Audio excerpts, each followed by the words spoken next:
अस्सलाम वालेकुम, welcome back with another video. इस वीडियो के अंदर हम डिस्कस करेंगे एक्सक्रीटरी सिस्टम के बारे में और एक्सक्रीटरी सिस्टम का जो मेन ऑर्गन है किडनी का स्ट्रक्चर के बारे में थोड़ा सा आपको बताएंगे।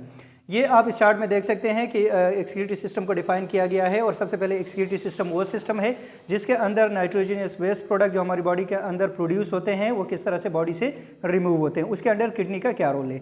ठीक है, किडनी ऑस्मोरेगुलेशन के अंदर भी अहम रोल प्ले करता है। सबसे पहले हम किडनी का स्ट्रक्चर अगर देखें तो किडनी हमारे पास एक बीन शेप स्ट्रक्चर्स है। ठीक है, किडनी का जो आउटर साइड है, ये जो आउटर साइड आप लोगों को नजर आ रहा है, इसको हम क्या कहते हैं, कॉर्टेक्स कहते हैं। किडनी का जो इनर साइड है जिसके अंदर ये पायरामिड्स आपको ये कोन लाइक स्ट्रक्चर नजर आ रहे हैं, इसको हम मिडुला कहते हैं।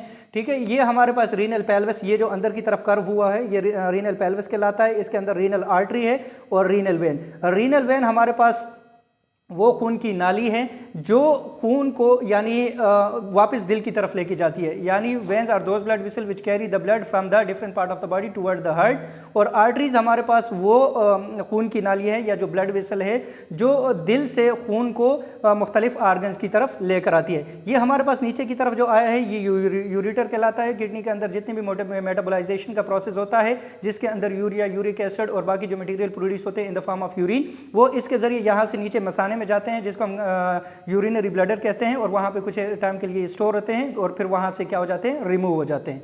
ठीक है, इसके साथ अगर हम किडनी का जो स्ट्रक्चर एंड फंक्शनल यूनिट है वो हमारे पास जो है वो नेफ्रॉन कहलाता है। नेफ्रॉन एक structural, functional and fundamental unit of kidney. और अगर हम इसके स्ट्रक्चर को शॉर्टली डिफाइन करें तो सबसे पहले हमारे पास इसमें दो तरह की ब्लड वेसल्स होती है। जो ब्लड वेसल्स इस क्या नाम है, नेफ्रॉन के अंदर एंटर हो रही है उसको हम एफेरेंट आर्टरियोल्स कहते हैं और जो हमारे पास यहाँ से बाहर निकलती है उसको हम इफेरेंट आर्टरियोल्स कहते हैं। ठीक है, अब इसके अंदर ये जो कपला स्ट्रक्चर आपको नजर आता है इसको हम बूमन्स कैप्सूल कहते हैं। बूमन्स कैप्सूल के अंदर एक क्लस्टर्स ऑफ हमारे पास कैपिलरीज का होता है जिनको हम ग्लोमेरुलस कहते हैं। इससे थोड़ा सा आगे हम जाते हैं तो ये हमारे पास ये जो हिस्सा है ये हमारे पास प्रोक्सिमल कन्वुलेटेड ट्यूब्यूल कहलाता है। और प्रोक्सिमल कन्वुलेटेड ट्यूब्यूल के अंदर हमारे पास ज़्यादातर जो है नमकियात, ग्लूकोज वगैरह बाकी चीज़ें जो हैं ये हमारे पास रीस्टोर या रीएब्जॉर्ब होती है। इसके नीचे ये हमारे पास लूप ऑफ हेनले कहलाता है और लूप ऑफ हेनले से जो अगले साइड पर आप जाएंगे तो ये हमारे पास डिस्टल कन्वुलेटेड ट्यूब्यूल कहलाता है। और डिस्टल कन्वुलेटेड ट्यूब्यूल से आगे हमारे पास ये जो ट्यूब लाइक स्ट्रक्चर आपको नजर आ रही है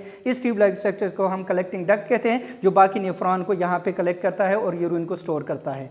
ठीक है, तो ये हमारे पास एक शॉर्ट व्यू था एक्सक्रीटरी सिस्टम का। Thank you so much.